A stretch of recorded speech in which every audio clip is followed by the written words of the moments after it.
Hi, I'm Joe Pearce from the Innovation Centre at the University of Exeter for the Disruptive Innovation Festival. Today I'll be talking to Tico from Droplet Pay. Tico, I wonder if you could tell us a little bit about yourself and Droplet. My name is Tico Altahona. You can call me Tico. I was doing my internship with Droplet Pay because I just finished my one-plant MBA here at the University of Exeter. Excellent.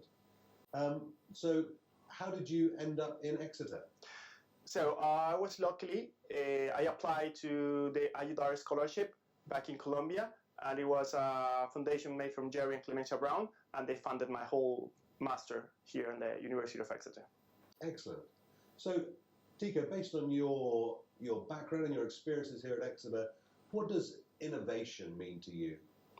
Innovation means that you can use the same resources that everyone has, that's on the ecosystem, and make something better, or get a better resources, a better outcome using the same resources everyone has. Excellent. And with the aim within Droplet of trying to disrupt a little bit, is that right? Yeah, we are disrupting two markets at the same time.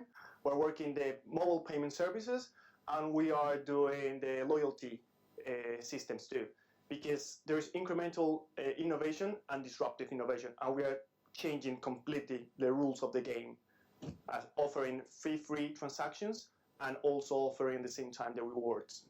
So this is utilizing modern technology to disrupt perhaps more traditional industries and smaller businesses. Yeah, so what we are doing is taking the biggest innovations available right now and incrementing and creating more disruptive innovation, but putting in the power of the small businesses. So we work independently with the independents. So we work with the merchants, for example, in 4th Street here in Exeter, or the Norwich lanes in Norwich. And what we do is that we give them the power, what other companies already have, but we put it in a much better conditions for them. Excellent. So I wonder if you could take me through the Droplet story a little bit. Where did this start?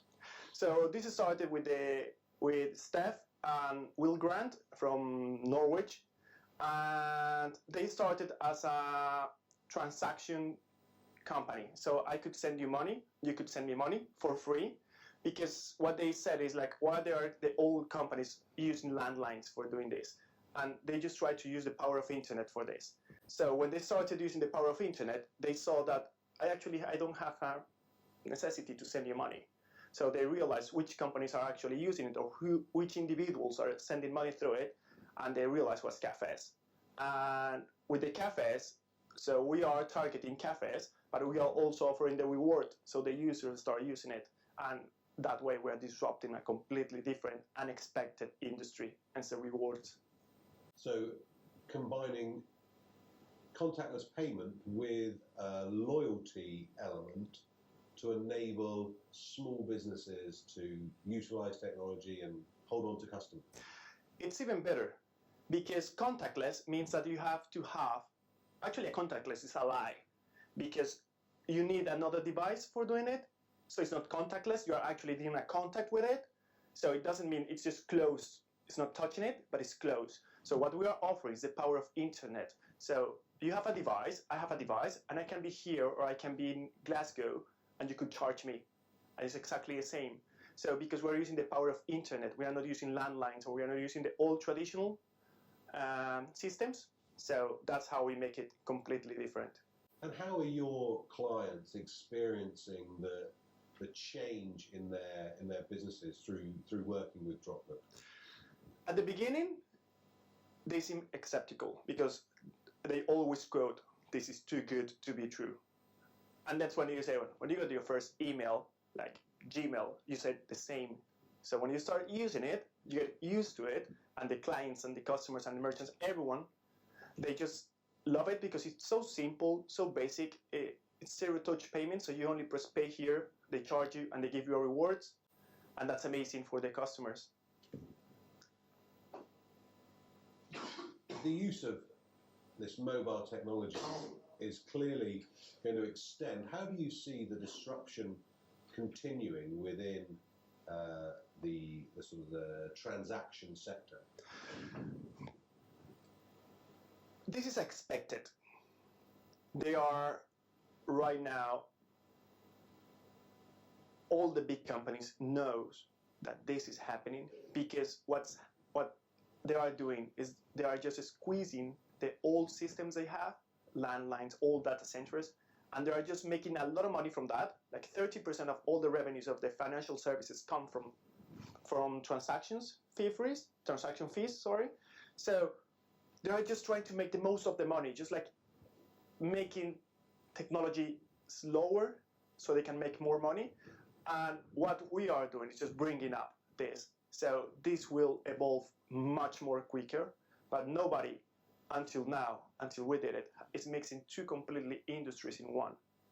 So before you had payment services in one side, and then you have another for rewards or loyalty systems. Now we are putting up together in one system. So this is the disruptive innovation that we are doing. So Exeter, down in the southwest of the UK, might not be thought of as the hotbed of disruptive innovation. How has Exeter as a region responded to Droplet? It's amazing and quite unexpected, because Exeter was waiting for it. There are actually 4th Street, mainly. It's the road of independence here and merchants, and there are a cohesive, organized road where they were just looking for someone to come here and to do things with them.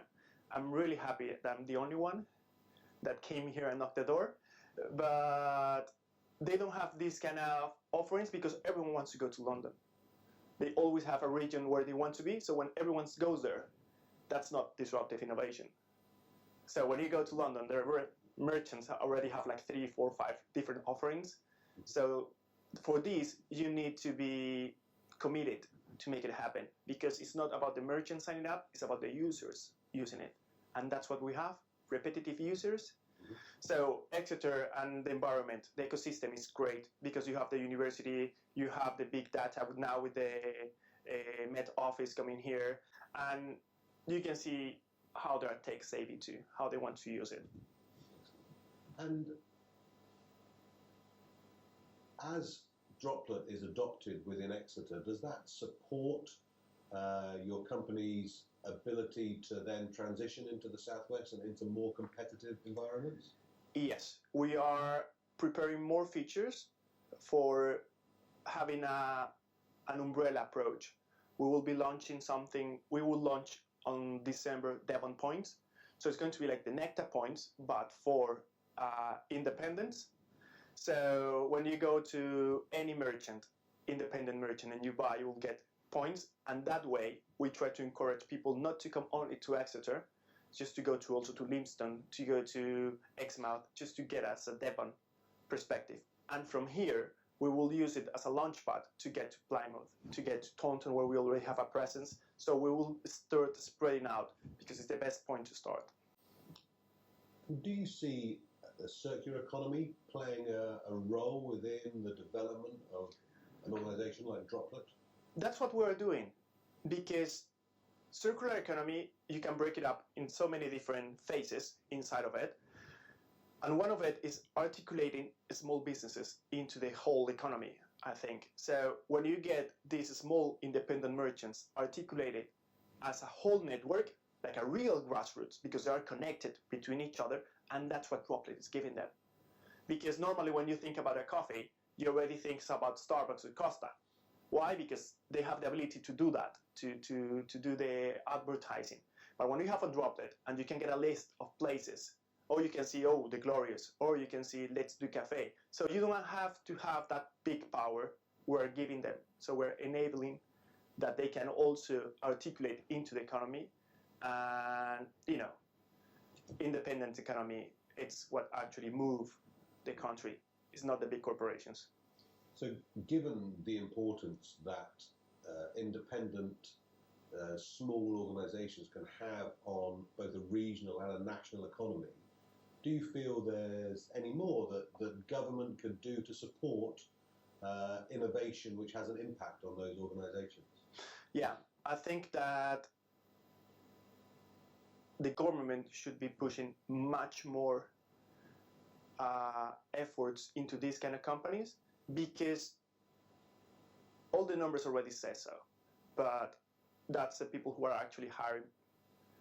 That's the people who's actually moving the economy.